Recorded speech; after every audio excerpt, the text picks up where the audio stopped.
It's a hard time to plan a wedding when you're like in interview rooms at the FBI. I wouldn't know. I have no experience with that. It's time to take A Therapeutic Dose, a prescription-strength reality TV podcast that explores the intersection of reality TV and therapy. Possible side effects may include entertainment, strong emotional reactions, and/or laughter. Here are your hosts, Ramona Ramirez and Margie McGee. Hello, everybody, and welcome to A Therapeutic Dose, where we meet at the intersection of reality TV and therapy. I am Margie McGee, and with me, as always, is my dear friend and co-host. Hello, I am Ramona Ramirez. Margie, it's wonderful to see you, and that's an Always. understatement. Same. Always. Always. I was just gonna say, like, before we started, I shouldn't be here right now. I should be in wine country on a 10-year anniversary weekend trip with my husband. It was our anniversary on Friday. We've been married for 10 years. Congratulations, us. Yay. It's huge. It's major. It's major. A decade. A decade. And It's a like long-ass multiple time. moves and a child and So many things. Yes. Okay.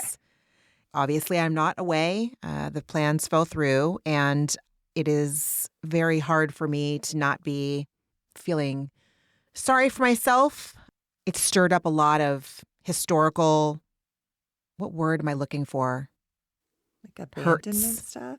Hurts, Uh-huh. historical hurts, historical comparisons, historical bewilderment, just lots of things other than just the trip not happening. And I don't know if it will again. You know, we're days away from the holidays. If you look at it like that, like every single weekend now is precious commodity leading up to Thanksgiving and Christmas and Hanukkah and Leo's school being out for winter break and all of that stuff. Like, it's just not like something you can just like replan again. And I am in the depths of despair around it. And it has to do with the logistics of it, like falling through, and what I perceive for it to mean. I sat down and I told you I feel like I don't feel like a fraud, but I feel like, I'm in this place where I'm not able to see things. I'm seeing things clearly, but they're from a different lens that I normally have. And so it's just weird to, it's just strange to be in a historical hurt. If that makes sense. If it's hysterical, it's historical. And I hate using the word hysterical because I don't mean it like that. I'm not hysterical because I have deep feelings about this.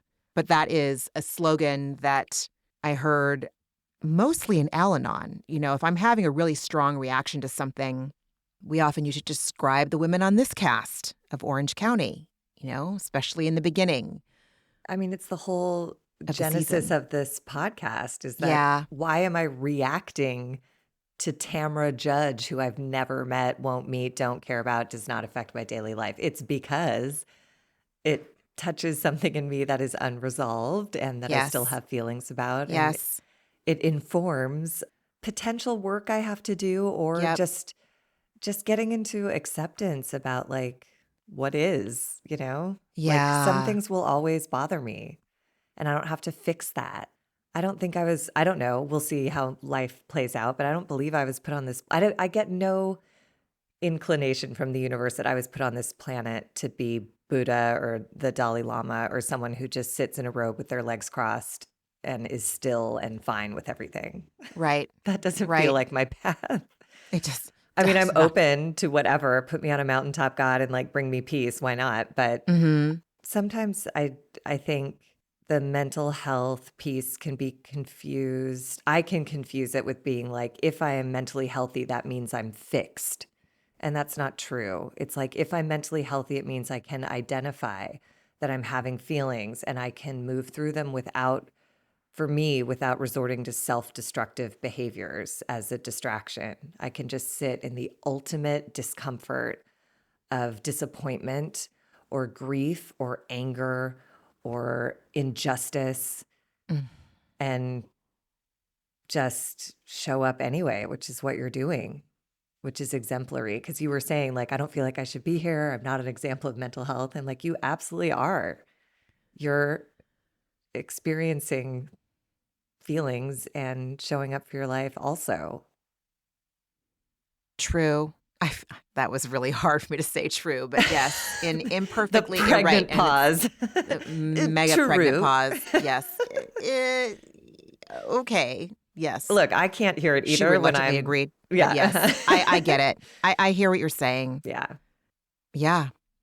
It is what it is. Ugh. That's the best I can do right now, is that it is what it is. Acceptance, baby. Ay. Yeah. I want to say welcome to, I think we have some new listeners that found us through Reddit. Yay. Thank you so much for joining, and we really hope you enjoy the content that we love creating once a week. And if you're just joining and haven't been with us since the beginning, just a little background on why we started this podcast. Margie and I have been friends for between 25 and 30 years, and we've both been to therapy for the entire time we've been friends and beyond. We met in a 12-step room for eating disorders. We also learned that we were both daughters of alcoholic fathers and shared other 12-step rooms along the way. And Margie has my whole heart, and I have hers, and she is a safe space. And we noticed that when we would discuss Bravo, particularly Real Housewives of Beverly Hills, which is starting soon again, and this season looks like it's going to be pretty good. Especially watching Kyle and Kim Richards communicate, given the fact that they came from Big Kathy, who was her own brand of alcoholic, narcissistic parent, and just watching how their roles in their alcoholic family system play out, for me, was fascinating. Watching Kyle react to Kathy Hilton on the reunion stage, like, whew, I just got chills just thinking about that. It was you know? chilling. Chilling. Kathy really has some power over her. Wow. Exactly. And so Kyle. Exactly. One look, one voice, one word, one tone. It shut me up by proxy. I was like, too. okay. Exactly. Yeah. So we found ourselves discussing Bravo shows from the perspective of two women that have been in therapy for 25 years versus just seeing toxic behavior play out that just looked like it was dramatic. And so we decided to take it to to a podcast during the writer's strike last year, and it's effing lovely. If anything else, it means I get to see you once a week, Margaret, and chat. Yes, and have the And conversations. that is my favorite. Same that we would have anyway. Exactly. And I also want to mention that, like, again, like one of the founding like mission statements behind this podcast is that we do not subscribe to the idea that reality TV is garbage. For us, it's been a teaching tool. I have literally been assigned to watch shows by therapists. I found a therapist from watching a TV show when I was in grave depression and despair, stuck on a couch watching a terrible reality TV show, and the couple on it went to this therapist, and it woke me up. I was like, I want to see her. She can help me. I need what she does. And she did. She helped me and transformed my life at that time. And I just had this experience with a woman in a class I was taking, and I was like, do you watch reality TV? And she goes, ugh, I don't watch that stuff. And I was like, don't do that. I'm like, you don't have to watch it, but don't poo-poo it, because let me give you this angle on it. It's a sociology class. It's a human behavior lesson. And yes, it's scripted. And I always say it's scripted until it's not. It's scripted until Teresa and her husband go to jail. It's scripted until Jen Shaw gets on a Sprinter van and the FBI is 10 minutes behind. It's scripted, and it doesn't always have to be dramatic like that. It's scripted until both of Karen Huger's parents pass away within a 6-month time frame, and we see her grief in real time. Like, it's a human experience if you can allow for, some dumb moments along the way. So yeah, that's how Ramona and I connect on this subject matter. It's not garbage. We do not dismiss one another for, being whatever. There's still such a stigma about reality TV, even though it's so popular and it's the only thing on. People are still like, ugh, that's for stupid people. I'm like, maybe, but Yeah, I then disagree. and they don't get it. And also, via con Dios, like maybe they'll find it, maybe they'll find their way, maybe they won't. But yeah, it's nutty when I'm like, do you watch Bravo? And people are like, no.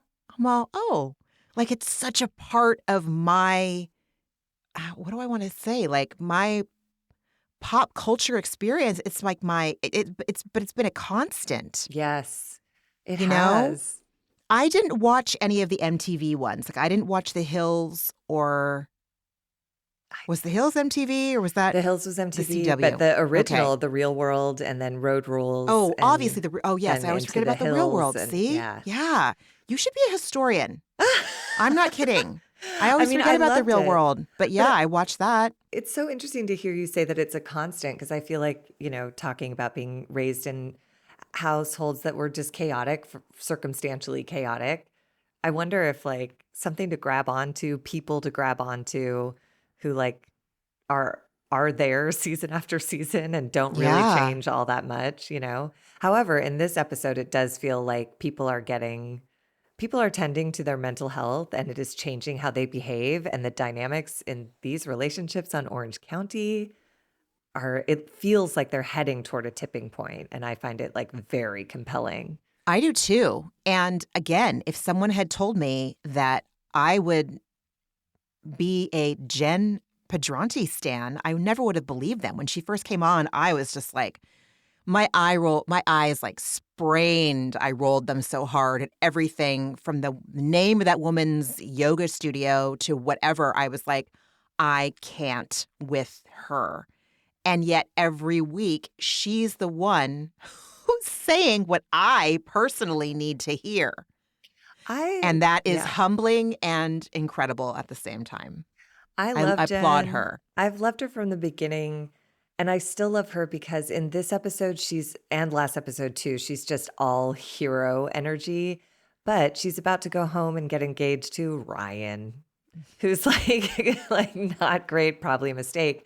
But to me, that's what I love. It's like being human is not like Heather Dubrow in theory does everything perfectly, and she sucks. And She sucks, I'd so man. much prefer to be around a Jen Pedranti who's married to someone who I might have concerns about, and I bet she So does many too. concerns. But at a certain Yes. point, you take the risk. It's 60-40. That's the stats. It doesn't matter if you're with a crook or a great guy. At a certain Yeah. point, it's just like, go ahead, take the plunge. Why not? I Are don't they know. married yet? I can't remember I if don't they are or know. not. I I don't don't know. know if they are either. I don't remember if they went to Vegas or I something doubt like they're that. married yet because I feel like they got engaged and it was shortly thereafter that all of this FBI stuff broke publicly, which means it was Mm-hmm. going on behind the scenes it's a hard time to plan a wedding when you're like in interview rooms at the FBI. I wouldn't know. I have no experience with that. I have Not no experience. simultaneously doing both. No, no, can't comment. Mhm. But anyway, welcome. You are not alone. Anytime there's a gathering of two or more people that have a shared experience, a shared history, that's your sweet spot. You know, it can be. It's real sweet here. It's real sweet So, here. very sweet here. You can find us wherever you stream your other favorite podcasts. You can find us on Instagram at A Therapeutic Dose. I'm going to start a Facebook page for us, I believe, possibly a TikTok. I'm not sure. I keep waiting for like, are they going to ban it? Are they not going to ban it? So TikTok TBD, I guess. And ideally YouTube at some point. That is our end game, our end goal. Got my nails done this week, and my nail artist said that she watches her podcasts. Fascinating. Maybe it's just because And I'm in LA that I spend so much time in my car that that's yeah, what I use podcasts for, is to like remove me from road rage, give me something else yeah. to think about and concentrate on. It's like having cable in your car It's so instead great. of, yeah, exactly. I agree. And I pop headphones in, or I stream a show through my phone on a smart speaker or whatever. And so I can walk around the house, laundry, chores, yada, yada. So I don't think about putting it on in the background like to watch. Anyway, I understand the appeal. I understand the appeal. And there's a lot of people out there that really like to watch their podcasts. So we're working on it. We're working on it. We're working on all of it. Bottom line, we are glad you're here. Welcome. We hope you feel at home and enjoy yourself while you spend your time with us. Thank you so much. Amen. So we are discussing Real Housewives of Orange County, Season 18, Episode 15. I forgot to write the name down. No, Ramona. Oh, my God. Hold on. Because I don't know it. Hold on. See, now you're having a Margie moment. I always write this down, and I didn't this time. I've come to rely on it. I've come to rely on myself. I've come to rely on myself. Come on now. We're gonna get it. I gotta know. I've gotta know. I will say this episode, it was like 2 episodes happening once. Oh, sorry, you found it. What is it? It's called Sunday Roasted. Oh, okay. Clever. Okay. It was a Sunday roast. My God. Man, I love traditional Sunday roast English dinner. Do roast. you? Oh, I love it. What is it? Is it always chicken? I couldn't make sense of it based on what they were ordering. Like roast beef and mashed potatoes and peas. Possibly what's the popover called? Pot pie? No. Not a pot pie, the one that they serve it at House of Prime Rib. I know. They make it on the Great British Bake Off and I can't think of it. It's the popover and they put the gravy on it and I can't remember. And it's just sometimes it's a little too eggy for me, so I'm not a real fan of it. But you could also have like a pot pie. One of my friends in LA, her parents were British and she was raised with traditional Sunday dinner and she would make it every once in a while. And I always thought it was so cool. I love that part of it. I love that there's just like a day that everybody knows belongs to family. Like, yeah, lots of Italian families do it. Irish families would do it, but it would just be whiskey for dinner. So we pick back up in Tamra and Heather's room, and Heather is begging Jen to come back so that they can finish the conversation. Jen says Tamra doesn't have a soul. I agree. And Heather says, don't say that. That is what she has umbrage with. I don't understand. I don't either. Heather and Tamra are really, they need like a writer or a story editor or something because nobody's telling them to rethink the plot here. And they're really pushing hard for this like Shannon takedown, but Shannon and Katie takedown. But the extremes they have to go to make it happen, it's ridiculous. Eventually we get to the point of involving 8-year-old boys that cause Heather to have like an emotional breakdown. I'm like, if children gossiping is what you're relying on, like you need a better story. This is not working. But this is where Jen like starts to really, so at the end of the last episode is when she started to unload on Tamra and say like, Heather, the only reason she's friends with you is because you're in front of her face. And then she comes back here and in a confessional, she says of Heather, she's like, get out of Tamra's ass and be your own person. Like nobody talks that way about Heather. And I love Jen for just being like, I have nothing to lose. I have a great stomach. Fuck off. Tamra really, in this whole trip, this is Tamra at her worst. Where she's really bad. Like London has brought out it just stripped any sugar coating away. And it's just this raw demon. Completely soulless, absolutely devoid of any kind of empathy, devoid of any kind of nothing about her to me is entertaining or I don't know how to explain it. She just, she just like the glee she has on her face while she's engaging in this verbal tete-a-tete with Jen. It's just so vile to me. It's vile. And she just is so pleased with herself to give more of Ryan's backstory, more of Shannon's backstory on camera. She might have the spiciest, hottest chai tea latte of tea to spill. But because she's so obnoxious and repellent, I only like 50% care, but it's also not even 50%, like maybe 10%. Like she said some things. She said some heavy stuff that should have been like, wow, that's pretty gnarly. And I do believe that Shannon is capable of being the kind of asshole that Tamra is saying that she is. I fully get that. But I Yeah. also feel like the way that Tamra is bringing it up, I don't care. I'm not interested. Well, and I think I would venture to say you don't care, and neither do I that much because it's not true. When something's really true, it hits me in like my gut. And it was interesting in this episode, Tamara would be spinning her tales of like, Shannon breathlessly called me and asked to get information.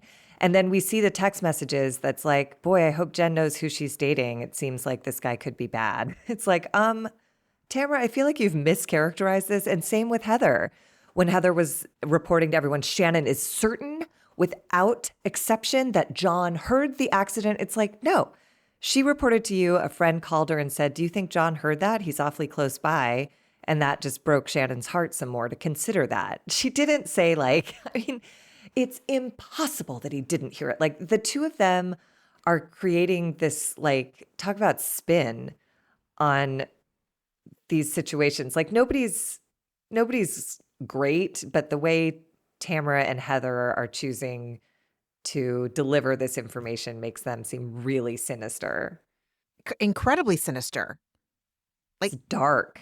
Evil Statler and Waldorf. Right. You know? And it's Not like Heather said it at one point in this episode. She says, like, what is the point? To win? She was talking about someone else's gossip. And I was like, well, you answer that for us, Heather. What is the point? It just seems like you want to take Shannon down. What's the point? To win what? What do you get from that? Yeah. I agree. I agree. I completely agree. And then they both talk shit about Jen's tummy tuck. And it's just like, it was so much projecting when Tamra said the line about the belly button, because that's what everyone has always said about Tamra. Like, where's her belly button? Yeah. Because Tamra's had tummy tucks, which I don't give a shit who gets a fucking tummy tuck. I don't care about it all. Like, God, I just, but just to talk about it. Well, it was just unnecessary to call out on camera. Yeah. But again, I feel like the two of them planned everything because Heather set her up and Tamra hit the ace. Like, Heather was like, she looks great though, right? And Tamra was like, yeah, her tummy tuck look. Don't talk about other people's surgery. It's just like, oh, you guys, Evil Statler and Waldorf, you said it best. Totally. But like not funny. Like they don't even they don't even deserve to be called. No, utterly humorless. I just couldn't think of another duo that relishes in putting other people down. I mean, honestly, I'm thinking of all the scenes in this episode where they're in their hotel room together, like getting ready or drinking a glass of champagne. And they just are Statler and Waldorf in the audience, just God, hoping for the demise of the characters on stage. Go ahead. No, you. I did just want to bring up one thing because I thought this was an interesting moment. People don't talk about like friendship breakups all that often. And I feel like we sort of witnessed Jen coming to the realization that she really thought this was a friendship with Tamra because it started off camera in a gym. And then, but Tamra is so impure that the second she brought Jen on the show, she did so to create storylines for herself and destroy her. And Jen, she says, basically, I now see I'm an idiot for thinking you were my friend. And Tamra just goes, I'm sorry you feel that way. Just super cold and distant. And Jen goes, I don't understand. You don't have a soul. And Heather goes, that's not nice. So Heather can't tolerate the discomfort of a friendship breaking up. And Jen appears to be in like real pain because she screams at Heather. She goes, I don't care if you think it's nice. It's true. And I was like, oh, God.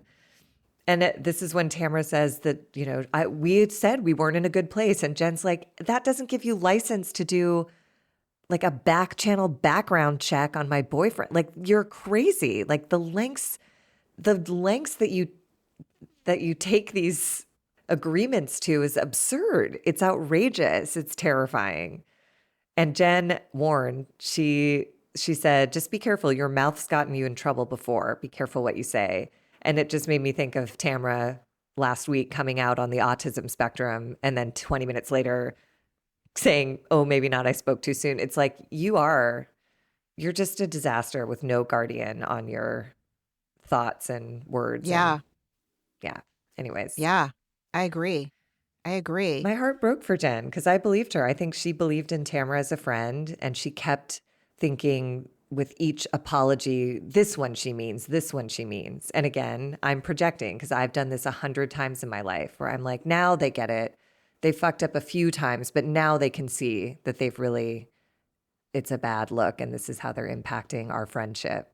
But some people just don't give a shit. And that is a sad day when you come to terms with that. It's so sad. It's such a sad day. And that feeling of just trying to express how you feel about something, and then it's being met with someone who's smirking at you, or I'm sorry you feel that way. I'm not going to talk to you when you're yelling at me. Yes, exactly. It's like, oh, I'm sorry that I had love for you. And so I'm Right. having big emotions because I actually invested in you. Yes, exactly. And now you're turning that on me like I'm crazy. Okay. Yes. I see you. That was it was egregious. It Yeah. was egregious. So we move on to Shannon meeting her girls. They shame her for taking a selfie and say it was cringe, rude.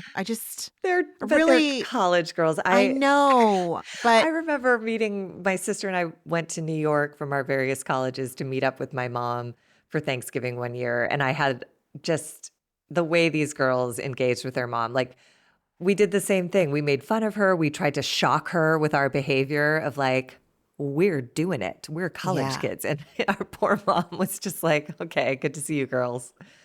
totally. The shock stuff was just like the ordering the drinks and the only way to get over a hangover is to keep drinking. Like, no shit. Yeah. And Shannon's like, are you dating any boys? And she's like, I've had my fair share. But yeah. I was like, oh, that was cringe. Watching them, it was just. But they're just learning how to like have adult conversations and which ones belong. Because part of what it is, at least for me, was like, I wanted my mom to know what was going on with me. I didn't want to get into details, but I wanted her to understand that I was moving into a new phase of life. And I think at that age, the only skill set I had to do it was to be like, ready for this, shocker? Like. Totally. I don't even remember how I relayed my drinking and athlete chasing to my mother, but I know it got through somehow. College. I know.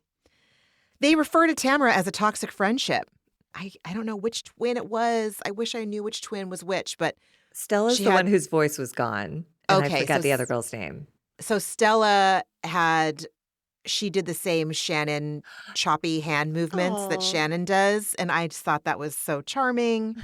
And yeah, they're like, Tamara's always been this bitch. She's always been that girl, Mom. And they're all single. They ask her if they're going to date. They ask Shannon if they're going to date. It did confuse me that Shannon said no. And then like the very next thing she does is go on this dating show. Didn't that start shooting like immediately after OC wrap? Oh, maybe. Who cares? I mean, yeah, this is like uninteresting detective work. But I was like, you don't have to lie to them. You can say that you're open, Then we go to the Caviar House with Heather, Tamara, and Gina. And Tamara tells Gina that Jen came to see them that morning. Then we pivot to Katie, Emily, and Jen at the Burlington Arms. And Jen is just committed to drinking that Malibu rum and Diet Coke, no matter where she goes. And that's her right. It's totally her right. Go ahead. I don't care for beer. When I go to places that are known for their beer, I will sample whatever the local thing is. I'm not a huge fan of, like if I was to go to Ireland, I don't know what I will do because I'm not a fan of a dark stout, a Guinness, it's too gnarly. It does not taste good to my mouth. But I would probably, do a little one. But who cares? It's not what anyone called. God. cares? I'm with you. I appreciate someone who is who they are wherever they are. Yes. And that that's goes what for I'm trying Jen. to say. And honestly, it goes for Heather too. She's always going to order a annoying brute glass of champagne. Yeah. And Jen is Malibu Barbie, and she's going to have her sweet, cloyingly sweet rum, and at least it's Diet Coke in England, because in Orange County, she and Ryan order Malibu and Diet Pepsi, which is just so sad. It's God, just like it's an so extra sad. added layer of like, no, please. It just reminds me of when I was in college myself. Yeah. Malibu rum It or doesn't even. Midori sours. Like Yes. those were my fucking gateways. Like a Malibu and Diet Coke or, oh my And God. all the shots that were like cream based and like, oh my God. Ugh, I know. We can relate, Stella and Adeline. Yeah. We were there too. Jen fills in Katie and Emily about the text thread and tells them that she went off on Tamra. And Emily says that when Tamra doesn't respect someone, there are no boundaries. And that is clear. Yes, and proven Crystal over clear. years. Years and And years. I do feel like it's getting worse. They in addiction, they talk about how it's a progressive illness. And at the end of this episode, Jen straight out calls it out, and she's like, Tamra has a sickness. And I'm like, it made me think, I'm like, it is getting progressively worse. Tamra is getting progressively worse. It does seem, like a disease that's, whatever. I just keep picturing Eddie packing up that truck and moving to Big Bear. Moving Like to Big Bear. I cannot imagine after an episode like this, how do you sit with your wife and go like, good job, babe? It's like she was horrendous in every scene she was in. She basically, when I was taking notes on this, I was like, I need a fucking like murder board with the red yarn connecting people to this, to that, to this. This was said at this time to this person about this that happened 6 months ago or 2 years ago. And I'm just like, what are you fucking talking about? You're so obsessed with destroying people that all you can talk about is like insane gossip items. And at one point she even said she made a call to someone from London to determine for sure that Shannon had contacted a lawyer about Gina, Travis falling stair. I was just like, what are you even fucking talking about anymore? You are consumed. And I couldn't even keep track. And I've watched the show since day one. I was like, I don't know what you're talking about. You are obsessed. You are through the looking glass, my dear. And like, I don't even know who you are. You're just a bloodthirsty asshole. Tasmanian devil. Yeah. Pint-sized Tasmanian devil, like you said. Just an agent of chaos. Of chaos. As they pivot back to the caviar house, and Gina tells Tamra, I saw the text thread. If you do that to Jen, why wouldn't you do that to me? And Tamra alludes to no, because Gina isn't a con man like Ryan. So she's basically saying, no, I have my own internal boundaries on who I'm going to light up. I don't believe Except that at later all. in the episode, Yeah. she literally put something on camera that Gina appropriately was mad at Tamra about. Tamra brings to the cameras this thing about Travis being pushed down the stairs. And you could see Gina just go dead inside and be like, so you will do it to anyone. Exactly. And it's fully self-serving. They just had this conversation the day before. There's just no intake for anyone else's experience or desires or anything. Same with Heather. I feel like they're both cold and self-serving in the same ways. Oh my God. I think Heather's self-serving is doing it. Like the more she can keep people, again, this is episode 15, and we're hearing about Disneyland paparazzi pics and Katie peppered throughout the episode, not just like one isolated time. Like it's throughout. She's really upset about this. She is pissed. She lost control. Someone took the ball and ran, and she cannot get it back. And she's obsessed. You're right. She's obsessed with Katie. She is obsessed with Katie. You're right. Obsessed. So we go back to the Burlington coat factory, the Burlington Arms, and I'm sorry, that was uncalled for. Emily tells Jen that she respects Ryan because she respects people who take care of children. This is so clearly Emily projecting her childhood trauma onto Ryan. Ryan is doing what her mom didn't do, so she respects Ryan. It's flawed logic, but I can see it. And it's just hilarious that as she's saying this, there's a young couple seated at the table behind them with a baby, and the dad's just scrolling through his phone while the mom is tending to the kid. And I was all, there we go. I missed that. That's There we go. fascinating. But I love that they just have a baby in a bar. Oh, yeah, in a England. pub. Yeah, I know. I mean, I kind of, yeah, you're right. But why not? You got to live your right. life. So God bless. Emily needs therapy. I guess we can put him in the broken clock column. You know, he's right twice a day, and I don't know. I think Emily was just trying to be supportive of Jen, because she 100. started that by saying, you're an adult woman, and if this is the man you've chosen and he's good to you, then that's fine. And I can respect him because he's taking care of your kids. He's a bachelor who moved 6 kids into his house. Like, yeah. He's, again, I'm not saying he's an all-around good guy, but like, you know, I can see if Emily's trying to just be supportive of Jen, how she can pull these facts out and be like, these are ways that I can get behind the decisions you're making right now. Yeah. So. Yeah. They go back to the caviar house, and Heather brings it back to herself by saying she doesn't condone to people digging up dirt on anyone. Why do you think I'm so disgusted by Katie? End quote. This is where I was like, Heather, you're insane and you need a story editor, because again, these are Disneyland paparazzi pics that you are, there's just, if there was no there, this wouldn't continue to come up. Like, stop. It's embarrassing almost. It is. It's like you said, we've now threaded it through the entire season. This dumb prom picture outside of like the fucking Main Street train station or whatever. Honestly, the fuck. Like, who cares? I know. Downtown Disney. It just could not be less impactful. That's the only reason why I like Emporium. Sorry. I like to look at that picture. I'm like, now, because I've been at Disneyland 1,000 million bazillion times. And I feel like I know every rock, surface, like log, fence. And I'm like, no, where are they? Are they in Fantasyland? What is she pointing to?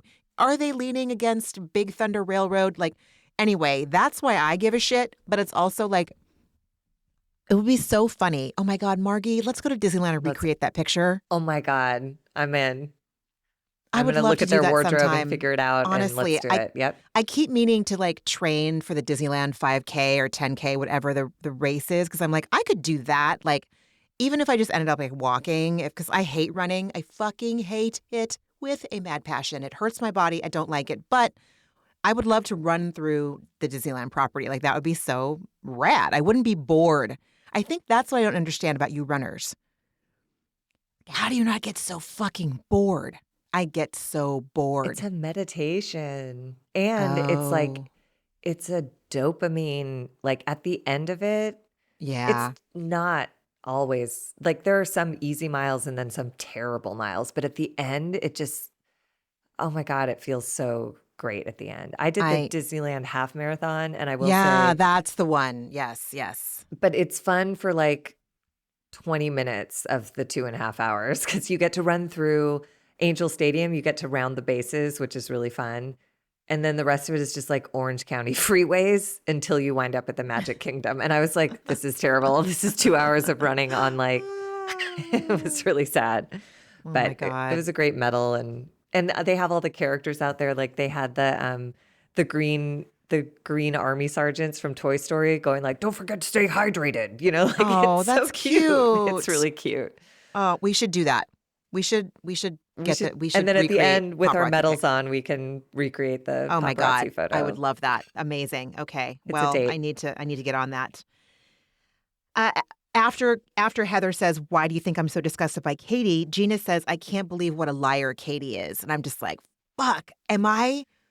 And I want to admit this. I want to admit this on this podcast for it to exist in perpetuity or until I take the RSS feed down. But like, why am I so willing to buy everything Katie is selling to me?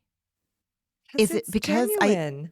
it feels like it is. Gina will watch this season back and she will see what Tamra and Heather, the lengths they've gone to manipulate stories. Because like even in this episode, by the end of it, Tamra is like, I thought Gina was the villain, but now I see it's Katie because Heather said so. It's like, God. and I think Gina's just checking in on conversations as they happen and not, and she's mad at Katie a little bit. And Katie is, I love Katie for being like a little bit messy. Like she's so quick to, at one of these dinners, someone was like, and what did Tamara say to you after the dinner at her house? And Katie immediately goes like, oh, she said to ask Ryan about the FBI. And I was like, oh my God, she has no hesitation on being a whole housewife. So I just don't think Gina has the whole picture. I think she's been fed some crumbs. And once she watches the season back, she'll be like, oh, this is a whole, yeah. I'm crossing fingers. I'm crossing fingers, your lips, God's ears. Why I give a shit whether or not Gina Kirschenheiter believes the truth or not, that's on me. That's my problem.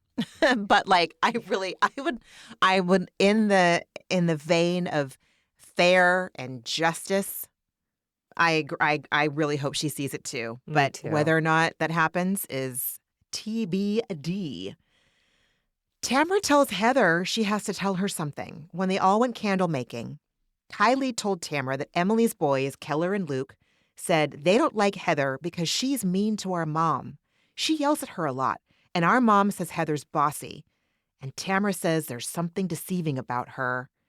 And Heather says kids repeat what they hear, which is true. I agree with that. It's also been my experience. But also, like, where is the lie? Heather is bossy and mean to Emily. She called her fat. She called her fat. She said, by the way, the dress was tight. Right. You know, like, what is she objecting to here? Right. Yeah, Right. the kids, if they heard anything, it's not like they're internalizing it and they're like, I'm going to keep an eye out for Heather. They, like Gina said, they're 8 years old. Their agenda Right. has to do with snacks and bedtime. Exactly. They're not obsessing about whether how much of a witch Heather is. They, Yeah. as Gina says, they don't even know who you are. And I loved that line. I was like, Yeah. you are not relevant in some populations. Honestly. Believe it or fucking not. Honestly. But it did. I just want to mention at the start of this, Please. it was so planned. Another Heather, Tamra bad acting scene work moment. Tamra says, I want to tell you something. Heather says, go ahead. Tamra goes, Katie's daughter. And Heather interrupts and says, the one who's 19. She all but did a take to camera to let us know that Kylie is of age. And so it's appropriate if she gossips about her on TV, even though it's completely disgusting and unnecessary and ridiculous. Holy shit, but she made a Margie. point to interrupt Tamra and say, like, the one who's 19. Why would you ever say that? What does that even mean? What are you doing except to absolve yourself of being accused of talking about someone's kids? She's an idiot. Her priorities are skewed, and And then to talk about 8-year-old boys, unsatisfying. I was just like, you are really off the rails. They don't care about you. They are not involved in this. If any, like, what do you care what a couple of like second graders had to say about you on a babysitting day? Like, what is your problem? She fully Obsessed. fucking cried, dude. She cried. She cried. She's like, I thought I was a good judge of character of 8-year-old boys, or what? What? I can't believe that like children gossiping is now part of Heather's victim story. She'll take whatever she can get to add to that narrative. She really I'm at will. a loss, man. They're I 8. know. Gina says that Emily wouldn't say shit like that in front of her boys. And Tamara says she told Emily at breakfast. And they flash us back to that scene where the three of them are at that coffee shop. And Emily said that Kylie said Heather's mean. And Emily said, don't say that again. She told her boys that Heather's mean. And Emily said, don't say that again.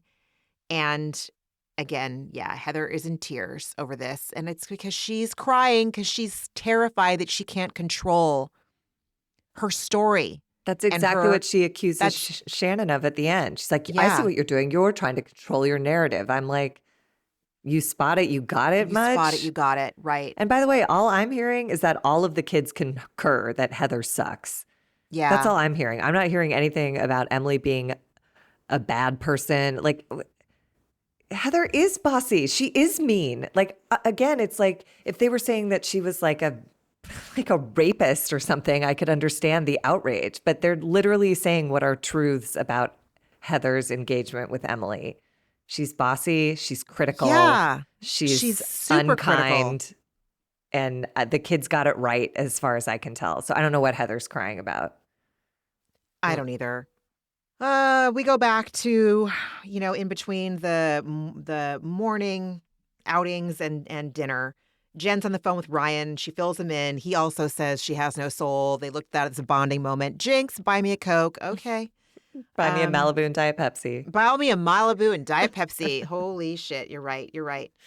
And then we go to Heather and Tamra getting glam. And the scene was so fucking bland. Like when she's like, we're getting etiquette. We're going to an etiquette dinner. So then Tamra dramatically like spreads her legs and puts her elbows on her knees and rolls her eyes and sneers, just like really leaning into like her inner Lake Havasu. And again, I just wrote they were trying for Statler and Waldorf and they need to go back to Muppet School because it's not going to happen. I just wrote, I never want to travel with Heather. Can you imagine if you have the joy of being in England, if you're going to spend an hour of it in an etiquette class? I would never. No. Stop. Who planned that? Heather. Heather Did said, she? Yeah, she said before dinner, we're going to have an etiquette class. Of course it's Heather. Because as she later says, the person most in need of etiquette is Katie and her daughter for talking about me. I'm just like, oh my God, she is so a hellmouth of a human being. Of control. Yeah. It is, wow. Okay. I missed that she said that yeah. Yeah. Shannon, we see her saying goodbye to her kids and she shares that she's constipated. My God, the amount of real estate in this episode taken up with like poo, it was. And I'm someone who enjoys poo in a comedy sense, but I don't enjoy like an actual storyline where I have to follow someone's bowels. Anyways, this was shocking to me. It many so seasons much. now listening to Shannon talking about enemas and enemas being she had the product that where you attach it to your toilet and like sit on a straw. Yeah, and have it suck your butt out or whatever. That's right. I forgot. And she once had David help her out years ago. This is that's when they still live in the house with the crystals and the air purifiers and the air in the hospital grade air. Yes, right. Yes. R.I.P. that house, man. I know, good ass house. But it's true to the overseas travel experience. But like again, the amount of real estate it got in this episode was just like there were so many scenes and text messages and follow-ups and anyways, it's not. Yeah. I just was stunned. There could have been an alternate title to this. Sunday Roasted. They talked about roast about 2 seconds, but they talked about it could have been like, stuck in I don't know the bowels of London. Yeah, something. They could have done something with that. But, I'm glad they didn't, but they they gave us plenty of content. They poop sure did. Content. My God. And really step by step following the arc, in story breaking for half-hour sitcoms. Like I will say I could absolutely follow the arc. Like you see Shannon hint at it here, and then we see the physical cramp in the Sprinter van, and then the denouement in the hotel bathroom, and then the aftermath with the onion butter on bread, where she can finally eat. I was just like, Jesus Christ, they took us on for the whole ride. They did. Oh, so then we arrive back in the restaurant. We have etiquette dinner with poor, sweet Laura Akamo. Too good for this group. Just too good for this group. I hope that after she was done, she was met with someone off camera who ran some sage over her, maybe sprayed her with some Palo Santo. I felt for her. She's better than this. She deserves more. Justice I feel like for Laura she knows Akamo. that. I felt like she was like, this is one of those days where I earn my money. Some days are harder work than others. Laura Akamo just so polite, introducing herself by name to everyone. Emily tears in just to immediately talk about her poo experience, how Katie gave her a poo pill that was supposed to take 6 hours to work, but it's working now. So I've got bubble guts. Where's the nearest bathroom? I'm going to shit myself. I was like, oh my God, Americans are so Ladies, embarrassing. it was really, truly, truly.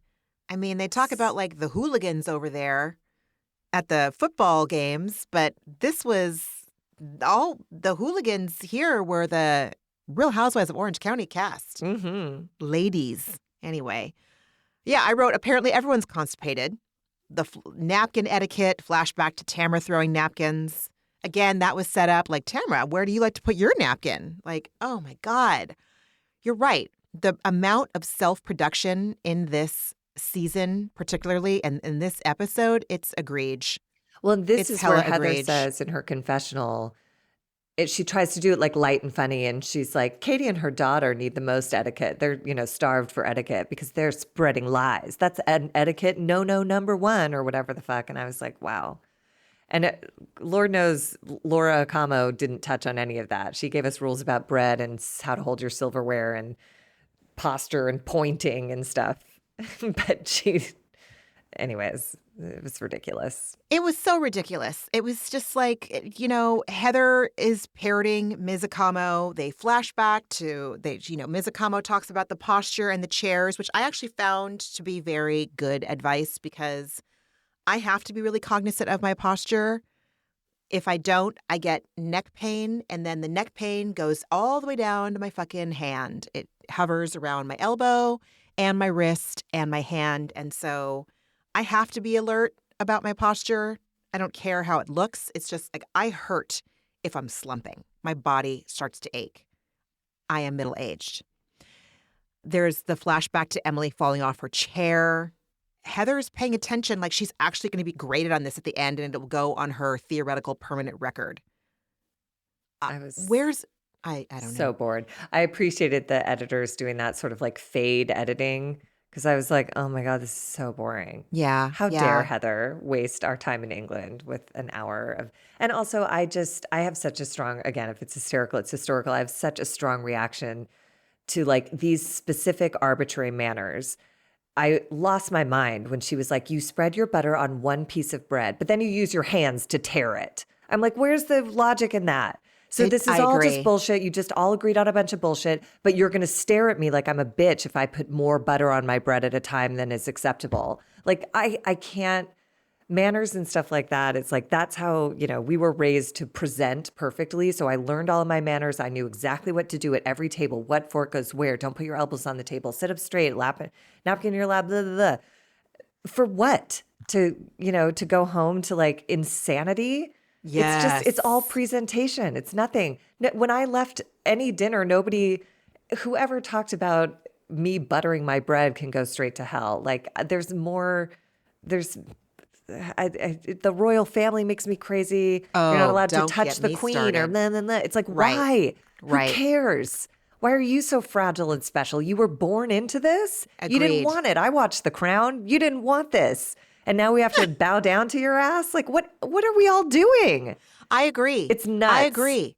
Also, just be decent, be kind, be honest, chew with your mouth closed if at all possible. But other than that, like, let's just show up and enjoy each other's company. Yeah. Don't act like Tamra Judge at dinner and you're ahead of the game. Yes, ma'am. And fuck any rules that came up from a colonizer. Thank you. I absolve anybody and everybody from ever having to feel like they need to do what they did. So at that dinner. And God bless. But Heather wants to play Pit and Peak, Thorn and Rose, whatever. And I just figured that was her way of trying to bring up, like, having a way to talk shit about Katie and Katie's daughter. Producing. Yep. Just like fucking lead foot on the pedal, Heather. Way to be not at all subtle. Because Gina goes first and everyone tolerates it. I had to wake up early to curl Emily's hair and it was wonderful to see Shannon's daughters. Next up, Tamra, who starts what Heather was hoping for. Yep. And Tamra says that her peak was having caviar, even though in that scene she said that she's like meh about caviar. And then she says her pit was Jen yelling at me about something that Shannon provoked. And I was like, get out the murder board again, because I don't know what you're talking about. This is crazy. Okay. Yep. And then that her tacky attack voice comes up and just like pushes whatever kind of self-regulation Tamra has. it just pushes that Tamra out. And she just is like, Shannon's a liar and a drunk, because you're a liar and a drunk, like any opportunity she has. And again, if you spot it, you got it, because your behavior, ma'am, when you are inebriated just enough is as egregious as Shannon's. And yet she's always going to throw it back in your face, my face, Shannon's face, anyone's face. Yeah, but I didn't run into a house. And like I think you said a couple episodes back, yet. I mean, truly. And Shannon called it out in this episode at some point. She says to Tamra, like, this is what you do. You get completely drunk and say horrible things and then apologize about it later. And like, that's Shannon, I thought, handled this. I felt like Shannon is really evolving. Shannon, Jen, and Gina are clearly receiving some sort of treatment or doing something to advance their mental state. Because Shannon she simply says, I'm done with your lies and I'm not explaining myself to you anymore, Tamra. And I was like, oh my God, those are boundaries. That's amazing. And Shannon says, like, I have all the text messages. I have everything in writing. So what you're saying is irrelevant. And Tamra's like, but you called me. I'm like, I don't know if I believe that. And then Shannon goes, you're lying. And Tamra goes on her feet, you're a liar and a drunk. And I appreciated Gina for imploring Tamra to stop it with the drunk commentary. It's Shannon's journey. Tamra has been out of pocket, and now it's just she's been out of pocket for too long doing this. And Tamra, to her credit, is sufficiently shamed because the whole table is just like, you're outrageous. She's already had her accident. She's in the court system. She's being punished in the proper channels. You're not it, Tamra. Like, you're not the voice of justice here. You can hang it up. Right. Dick. Right. Such a dick. Massive dick. The restaurant staff that the camera people pan to looked justifiably disgusted and not impressed. Shocked. And like, honestly, like probably low-key planning, like, okay, Rochambeau, rock, paper, scissors, you're going to be the one that kicks these people out. I'm not doing it. Mm-hmm. Tamra asks Jen, why do you believe Shannon over me? And Jen says that in the entire time that she's known Tamra, Shannon has shown her more of a friendship than Tamra has, and lists all the offenses Tamra has talked about. And everyone at this point is telling Tamra to stop. Dinner wraps up. Katie says... Wait, I do want to say this fight plays out in the weirdest way. Jen says, like, you better fucking shut your mouth. And Tamra goes, okay, why? Is Ryan going to put a hit on me? And Katie just goes like, why would you say that? And Tamra goes, okay, fine. Gang up on me. Go ahead. And I was like, what? For the person who claimed that you hate victims, look at what you just did. The mood in the room swings a little bit out of your control. And immediately you're like, gang up on me. Go ahead. And I appreciated Jen for being like, just leave. You always tell everyone else to leave. Get the hell out of here. Totally. And Tamra loses her mind and she turns to Heather and she's like, I'm not going to let her turn everyone against me. And I'm like, you are paranoid. Your ego is out of control. Like, and remember what you're talking about. Because I don't have my murder board in front of me. You're talking about an insane amount of things that happened at all times in history. And I don't know what the problem is, except that you want to be right and you want Jen and Shannon to suffer. Ugh. Yeah, weird. Totally. Really weird. Totally.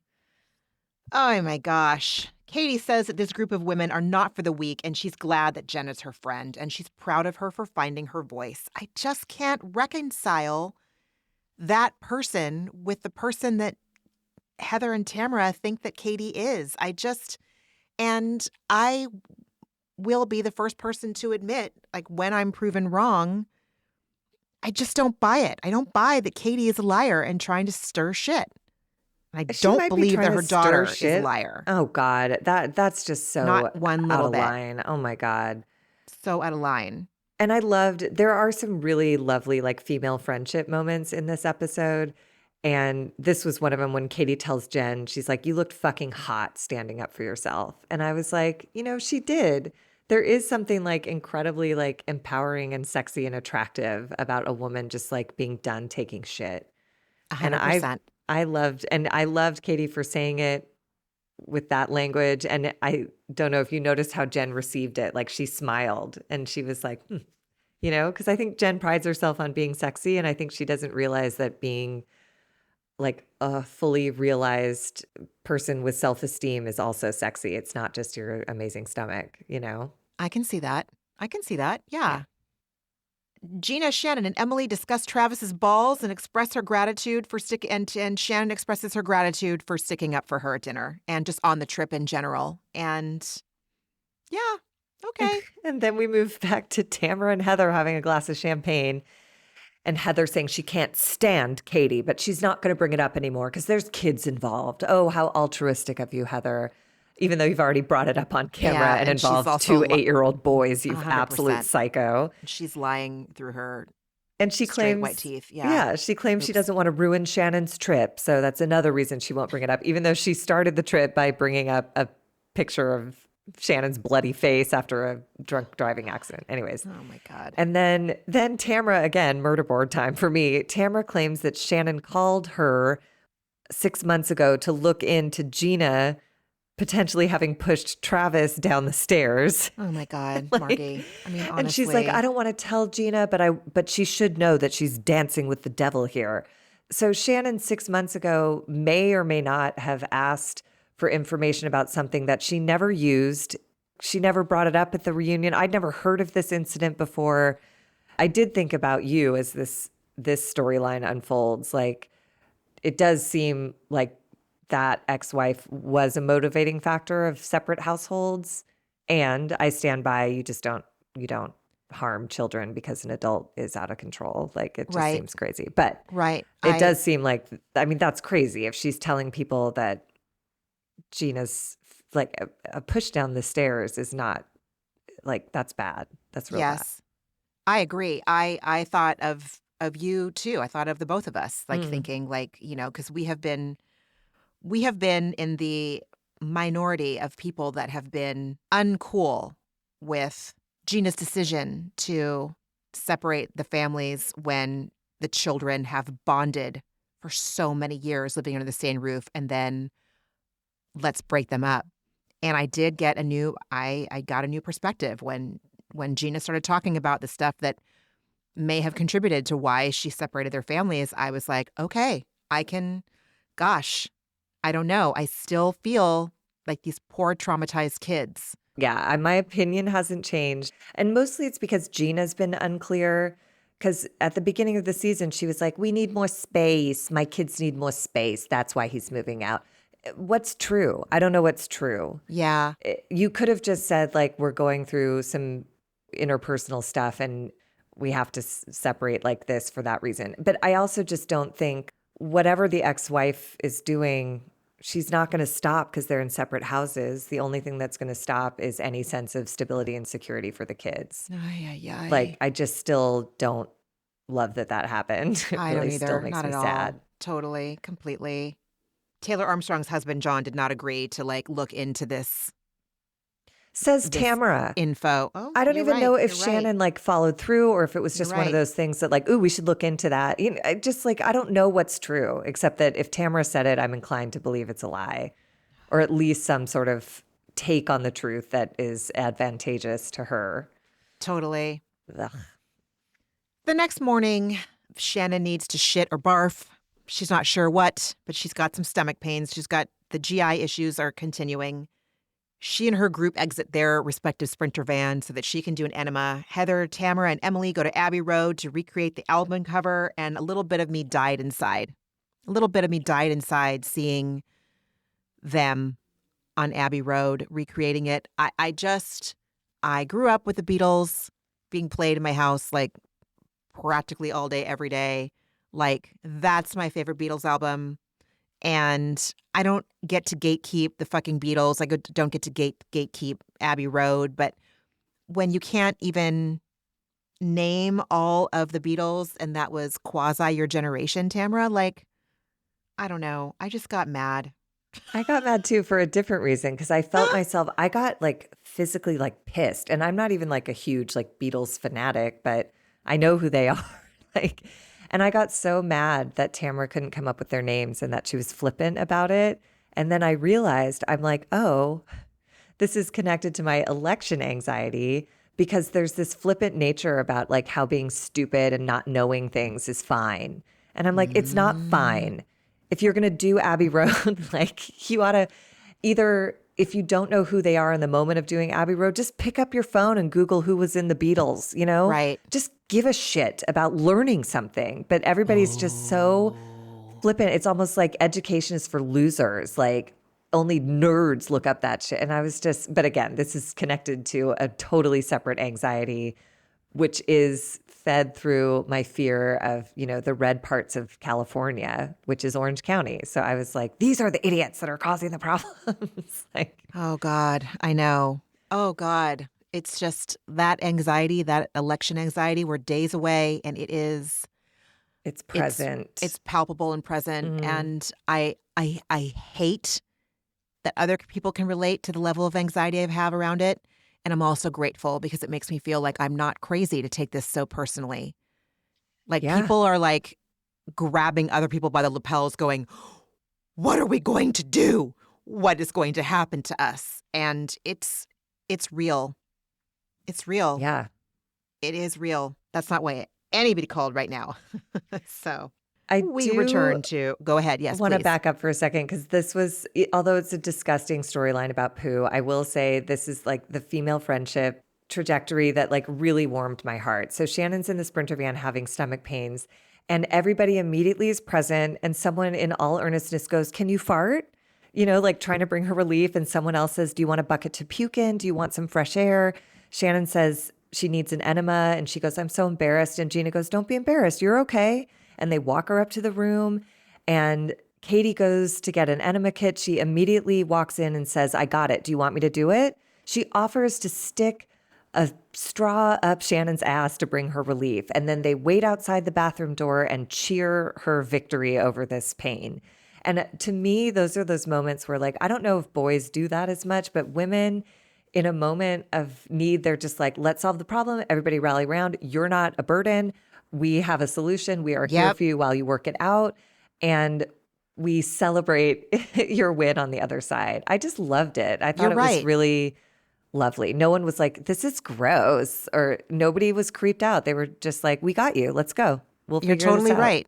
They Very absolutely did. Yeah, nothing was disgusting. A bodily function wasn't like cause to be like, ew, oh my God.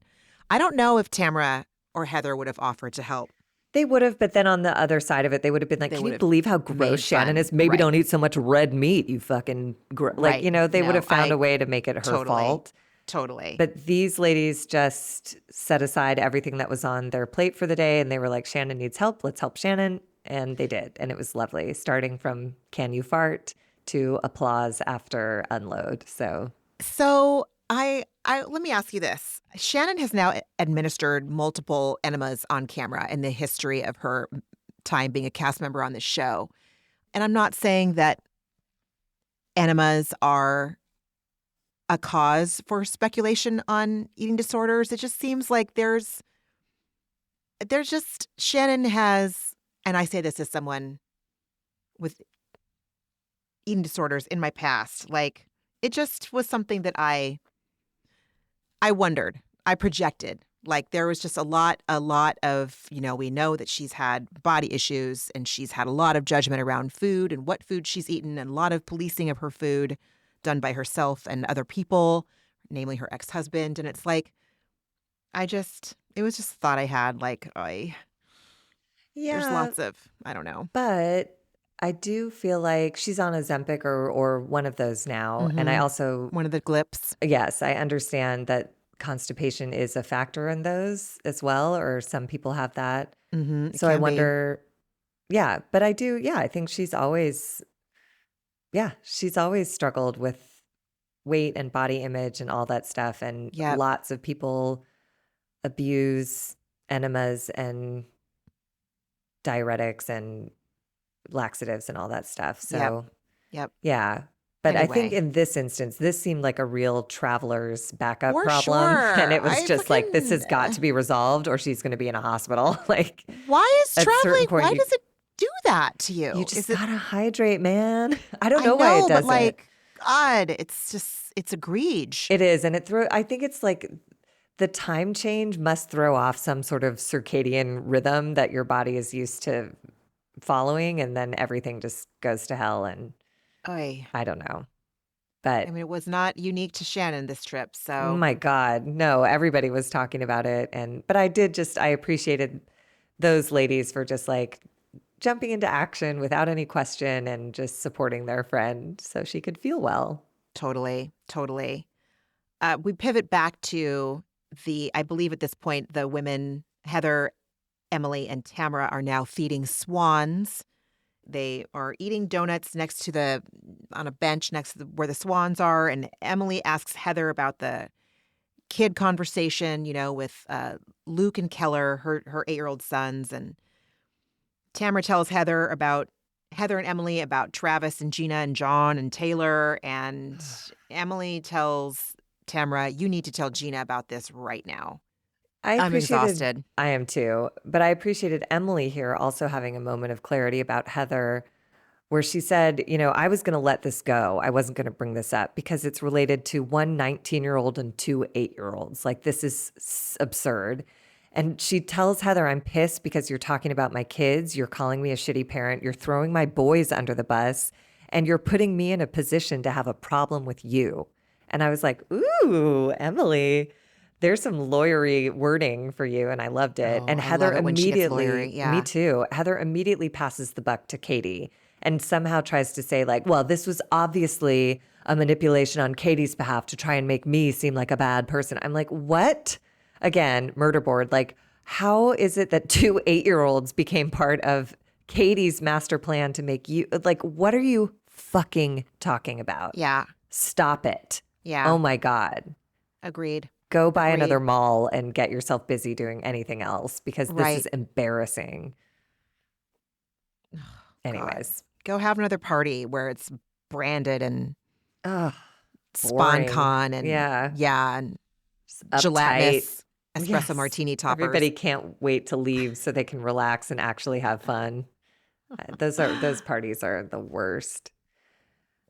Then we head to the lock-in time for the whole cast for Sunday supper. Tamra thinks Gina's GI issues are the stress of being a bad person. And again, the call is coming from inside the house. She thinks Shannon's GI issues. Yeah. Oh, did I say? What did I say? I think you said Gina. Ah, shit. It doesn't matter. She'll put it on anyone. But I think in this case, it was Shannon. Oh, yeah. Yeah. She for sure thinks that Shannon's GI issues are from the stress of being a bad. Yeah. That's all about. That's exactly what she said. What she was talking about. And she's so righteous about it. And it's just like, you are so wrong. You're so unbelievable. What you're saying is unbelievable. Not in the way of like blowing my mind, in the way of like, these are not possible facts. Like, agreed, Jess. Ridiculous. And then this moment of Heather. So Shannon has her back turned to Heather because she's talking to someone. And Heather goes, excuse me, why is your back to me? Are you mad about something? And Shannon, I just wrote, stop producing. You suck at it. That's what I wrote. And Heather goes, well, I know it's hard to sit in the middle, and I was like, so even that is like a weird patronizing slight of like Shannon doesn't know how to sit in the middle. It was so insane. It was so weird, Margie. And then it was so weird. Thank God for Shannon just being like, do you want to talk? Let's go outside and talk. Yeah. And Heather was like, oh, well, okay. I'll bring my drink. I know I'm not going to be happy in about a minute, but for right now, it feels kind of good outside. I'm like, you just can't get no joy nowhere. She keeps trying to be this like lighthearted, approachable person. And it's like, even the way you comment on the weather, just it all rings false. And I hate it. It makes me want to get away from you.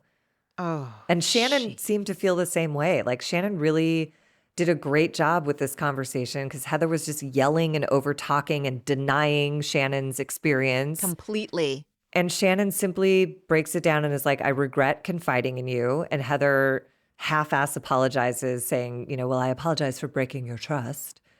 And it's a real like, I don't hate you, but I see you moment of like. You're right. Heather's like, and Shannon's just like, okay, it's cold. Let's go back inside. Like she's not going to try and there's nothing to resolve here. She's clear on who Heather is. She is not to be trusted. She regrets confiding in her. End of story. God, I loved that they flash back to right after Heather says, well, I don't remember you telling me to keep the conversation to myself. We see it. We see it. Like, Well, I would appreciate if you don't share this didn't- with the group. Shannon didn't say it. Heather said it. She said, I don't remember you telling me not to share it with the group. Flashback to Shannon going like, I'd appreciate it if, and Heather goes, we don't have to share this with the group. And I was like, oh, you're the one who, like, you did know. You said it. You are so gross. And it's inexcusable. If you're that unconscious when you're making a promise like that, you don't deserve friendship. That's a really, and again, that was the moment when Shannon had just found out there were John was in possession of videos, Ring camera videos that would, be ruinous to Shannon. And she was distraught. And Heather does remember, like, she's just awful. Anyways, I was really proud of Shannon for just being like, too. Damn, okay. Shannon was like, Let's go back inside, fuck it. She fully did. And Heather was like, she didn't know what to do with the fact that someone was going to get up from a conversation with her, risking the fact that their friendship might not be repaired or be over. Exactly. Shannon doesn't care. Shannon she don't care. I don't give a fuck, lady. She's and done. Heather short-circuited on the inside. She short-fucking-circuited. Yeah, and she brought up cute stuff hair, about cute jacket and good makeup, but she's still short-circuited. Well, and she brought up stuff about the past, saying, like, I've kept your confidence in the past about, again, Heather deliberately brings this up on camera saying, we all knew David was having an affair and you crafted your own narrative. And Shannon just goes, yes, I was trying to save my marriage. And Heather's like, well, I get that. Sure. Yeah. But what I was saying, and I was like, oof. And I love it when people are just, when you drop into the truth and you can just stand in your honesty, nobody can rattle that. Anybody can throw anything, all of the worst shit, your DUI, your ex-husband's affair, and you're just like, yeah, I was trying to save my marriage. Now what? Yeah, I'm going through the consequences of a DUI. Now what? Exactly. It's just like, you can't fucking damage me. I don't care what you think. You're right. And that is a plug for being honest. Yeah. Yep. Oy, oy, oy. Meanwhile, on the inside, Tamra is telling Gina about the throwing Travis down the stairs thing. And Gina's confessional is where we learn the backstory that we talked about a few minutes ago. Gina is right to tell Jen that both she and Gina are collateral damage in Tamra and Shannon's beef. It's completely true. And this is why Tamra, she's saying all of these things, and she thinks in her little Tasmanian devil mind, again, this woman claims to be a Christian. My point is that she's saying, she's claiming to tell Gina these things that Shannon said and did 6 months ago, but she didn't do anything. In the vein of being a good friend, in the vein of being good, but she doesn't give a shit. And I think that Tamra knows that Gina's going to be collateral damage in this. She does, and she doesn't care. No, because for her, it's good TV. Tamra and Heather are producing at this point, and they think they're really good at it. But they, like Jen warned, watch your mouth. Like, you're going to be your own demise, because this is such a bad look. And Gina calls her out on it and is like, yes, this sucks to like start a problem with Shannon, but Tamra, you're bringing this up on camera. It's something that happened 6 months ago that really nobody knew about. Shannon didn't bring it up at the reunion. It was not brought to camera. You're doing that right now intentionally. And again, I don't hate you, but I see you. I don't hate like, you, but this I is see who you. you are, and it's gross. And then Jen takes it further, and she's right, saying Tamra has a sickness. She goes, Tamra has a sickness and you need help. She's a mean girl and a bully, and she thrives in it. And I was like, there's the read. That's it. Comprehensive understanding of Tamra Judge. 100%. That's the elevator pitch, right? Isn't that what you guys say? Yeah, that's it. Know. No, that's the log line. That's her character in a nutshell right there. Yep, she has a sickness. She's a mean girl and a bully, and she thrives in it. Yeah, that's her character description. Oy, oy, oy. And speaking of sitcom writing, like, Shannon leaves the table right as her birthday cake comes with these like lovely waiters singing. Tamra, and again, it's just like, it's so cliche, it's ridiculous. So our hero, Shannon, has left the table saying, me walking out the door, that's growth. I'm not going to allow toxic people to penetrate my life anymore. Tamra is fucking evil. And then the cake comes and they're like, uh-oh, Shannon's gone. And Tamra takes the cake and sings happy birthday to me and blows out the candles. I'm like, it could be Shakespearean if we let it be. Totally. It's insane. It absolutely could be. If it wasn't about bullshit tabloid articles from 6 months to 2 years ago, it would have some heat, but it was fascinating. Right now, it's just a whole big nothing burger. Yeah. Oy. And it's just painful. Next week, thankfully, is the season finale. I'm ready to put this cast to Mimi's. Like, we're done. Let's go to sleep. We're finished. Take the time off. But it's been a good season. Like, this episode it has been. Like, I think it's been a really interesting journey for all of these friendships, and they're really changing. And I don't know. Part of me is like, I wonder if Tamra will get fired. Like, she is such a disaster. And again, the stuff off camera out in the real world, like deciding that after one meeting with one therapist, you proclaim that you have autism spectrum disorder. It's like, no, that's completely unacceptable. So irresponsible and Lord terrible. knows, yeah. Bravo has accepted plenty of unacceptable behavior in the past. So it's not like we can count on them to shut it down. But it's how the English sausage is made. Yeah. Tamra Speaking really, of, Oh, go ahead. Oh, no, they just announced that they're doing a Real Housewives of London soon in 2025. Yeah. Oh, my God. That's awesome. Oh, I love that. I know. Me too. I'm ready to see I'm ready to take. I never watched the Ladies of London. I never watched Ladies of London. Loved it. I don't watch Dubai. I didn't watch Melbourne. I love Melbourne. Melbourne was a cartoon. It was great. Is that the one with Pettiflor? Yes. Yeah. I mean, everything about it was like, talk about looked through like the a looking parody. glass. Yeah. Right. I was like, what is happening? The language they use, the way they dressed, like, it was hysterical. It was really funny. So that'll be interesting. But, and Ladies of London was cool, but if memory serves, it was about like expats. So we followed like Americans who were living lives in London. So I'm excited to see like actual British people living their fancy ass lives over there. Yeah. I think it's pretty smart actually with the popularity of The Crown, with the popularity of, oh God, what is the show that everyone shits their pants about on Netflix? Bridgerton. Thank you. Mm-hmm. Yes. The way some people don't like reality TV, I don't like a period piece. I do, but I don't love a period romance. Don't. It just looks sweaty under those petticoats. Oh God, those dresses. Ugh. That's like my dream. Ugh.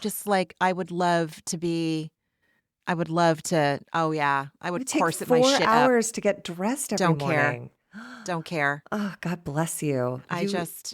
I loved Downton Abbey so much. I loved it. And I resisted it for so long. I was like, oh God, this looks so boring. Why would I watch this?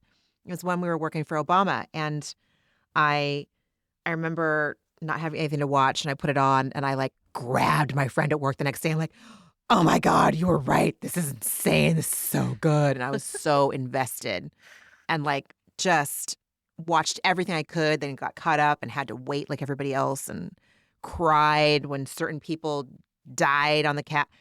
I loved Downton Abbey so much. I loved it. I thought it was so fucking good. Anyway, I guess I do. I loved Boardwalk Empire. I just haven't watched Bridgerton because it just looked like hella campy. And I don't know. Sometimes my ADHD really gets in the driver's seat when it comes to me picking out a show.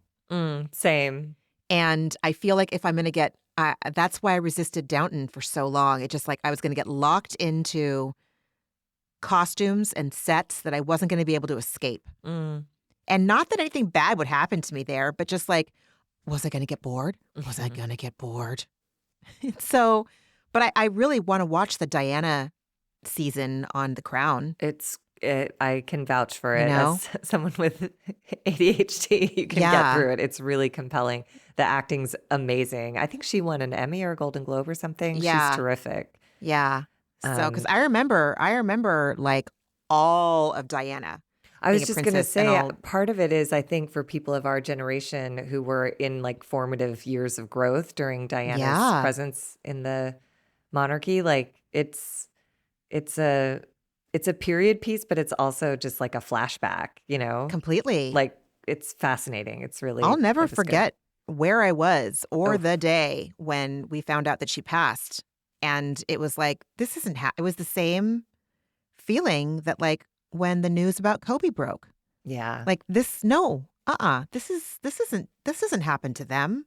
This doesn't That's what happen to them. Yeah, I think that was our generation's first experience with like an immortal, Yep, celebrity dying. Like yep. our parents had JFK. JFK and MLK, right. But Yeah. And I think for me, because I didn't believe it. And I saw I the didn't emotion in either. the newscaster's eyes, and I was like, but no, that's not true. What do you mean? They don't get in a car crash. They have the best Yeah. cars, they have the best drivers. Like, Yep. those people don't, that's crazy. Yep. And I didn't believe it until like all the information had come out and the family was in mourning. And I was like, what? Yeah. It Because was even then I was like, oh, well, she was in a car crash, but they'll save her because she's the princess. Like all the doctors in the world will get to her bedside and they will save her and everything will be fine. And that was a real moment of awakening of like, oh, mortality is for everyone. mortality is for everyone. Ooh, I know. yeah, It really is. Yes. What else did you watch this week, friend? that's a really good question. I had a busier week, so I didn't get to watch as much. I watched the last two episodes of Love is Blind that came out, and I don't recall any of it. I watched The Golden Bachelorette and was bored to tears. And I think that's all I can remember that I got to see this week. How about you? Let's see. Josh was out of town for work, so I obviously watched Orange County because it's for work, Right. and I had to, but I saved Salt Lake City and New York for when he got back because we watched Bravo together, and so watched Salt Lake City last night, and it's really this season is it's just so ridiculous. It's ridiculous, but I liked it. I thought it was great. The Greek Mafia anniversary party. And what did Meredith was one that said, I don't understand why that would, like Greek Mafia is the theme. And it's like, listen, I don't think there's a hard and fast rule that an anniversary party. I love a couple that has a sense of fucking humor. Have a theme party if you want. Yeah. Plus, it's relevant to like the show. You're the one that came up with it, Meredith. I think that's why you're upset about it. And then after that, I watched it on Peacock, so it rolled into the after show, the Salt Lake City after show. So I watched that, and then after that, it rolled into an episode of the Riveras.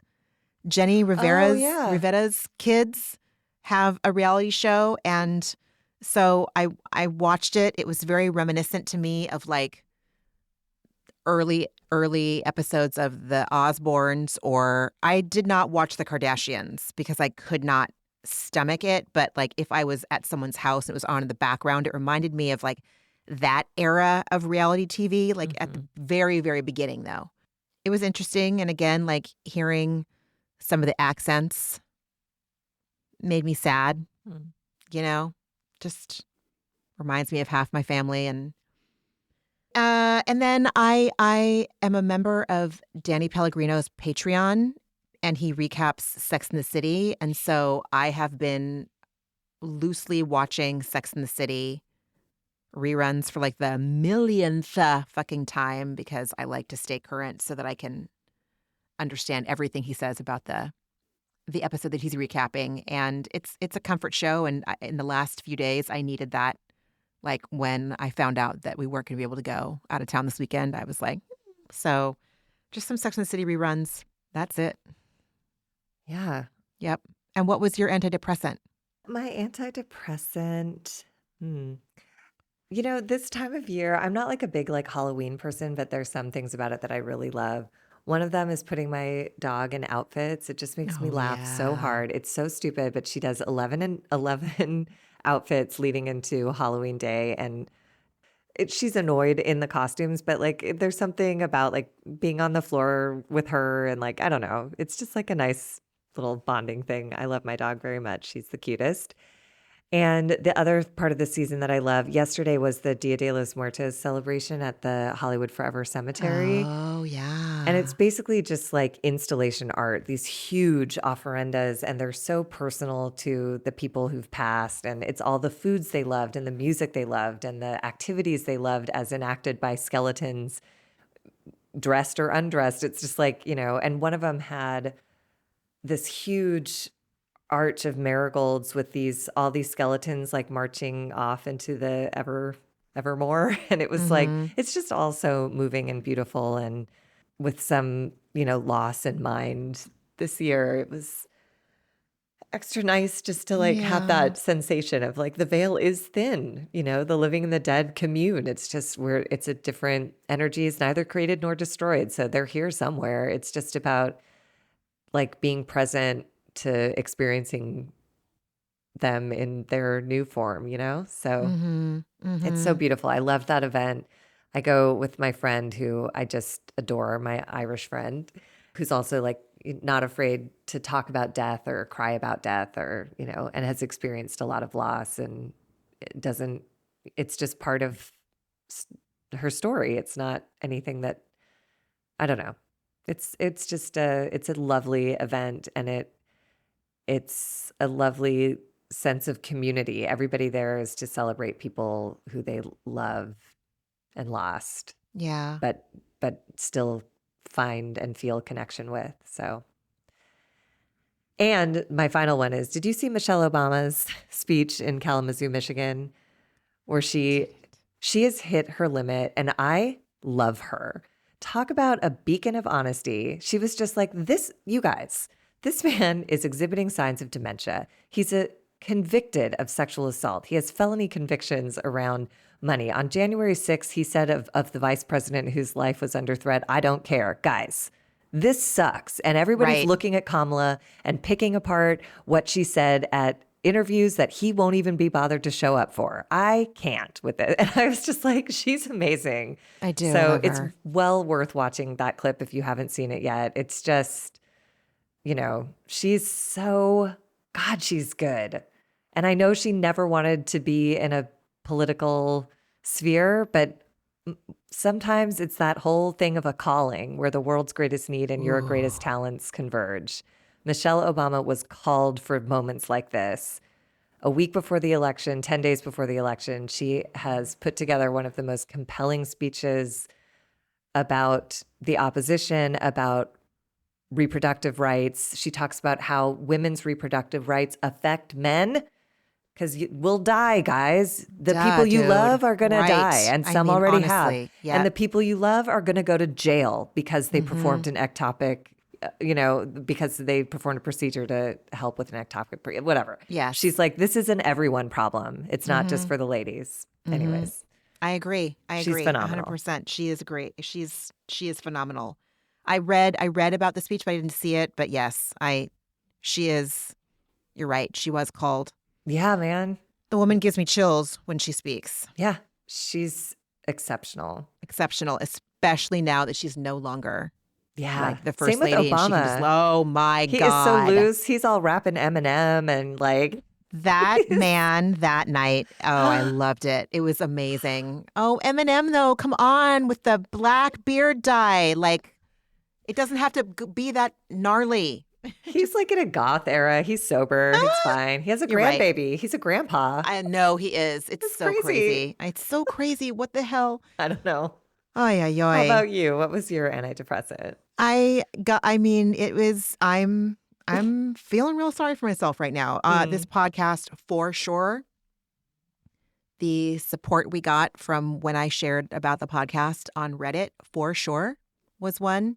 And then, yesterday, my husband walked in. I don't remember what I was doing. I think I was taking notes for this. And he's like, would you like to go on a date with me tonight? And I said, yeah, I would. I'm like, I don't feel like going out because I'm so bummed, but I will. Yes, I will. And we went and had a lovely evening. We went to dinner. We sat at the bar at this lovely restaurant that's just so visually beautiful here in Oakland. And The bartenders and the servers were so rad. And then we went and saw The Substance, and it was so good and so scary and gross and terrifying on every level. Demi Moore was great. Margaret Qualley was great. Those are my antidepressants. I love that. So, yeah.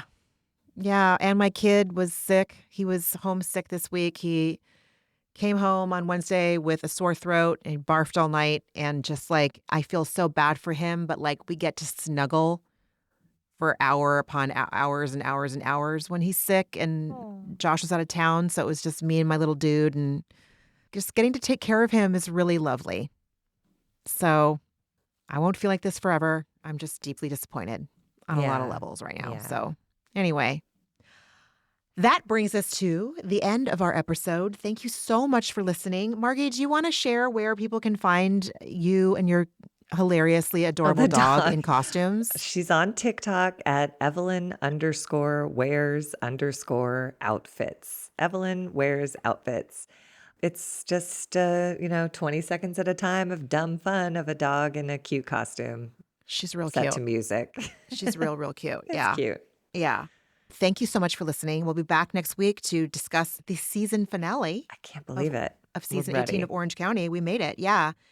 And then I'm assuming we'll start Beverly Hills because I don't know why we wouldn't.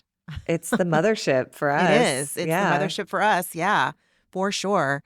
So everyone, take really good care of yourselves this week. I will do the same. I'll write in my journal. I'll drink my water. I'll try to get my 8 hours. I'll make an effort to move my body. All those things that I know bring me peace of mind. And we're grateful and appreciative that you're here. Yeah. Anything we'll else? Talk next week. We'll talk next week. All right, everyone. Bye. Ramona and Margie are obviously not doctors and do not provide medical advice. Their content is intended to be used for entertainment purposes only. It is not intended to be, should not be interpreted as, or used as a substitute for medical advice or a diagnosis of any health or fitness problem, condition, or disease, nor a recommendation for a specific test, doctor, care provider, procedure, treatment plan, product, or course of action. My mom isn't a doctor.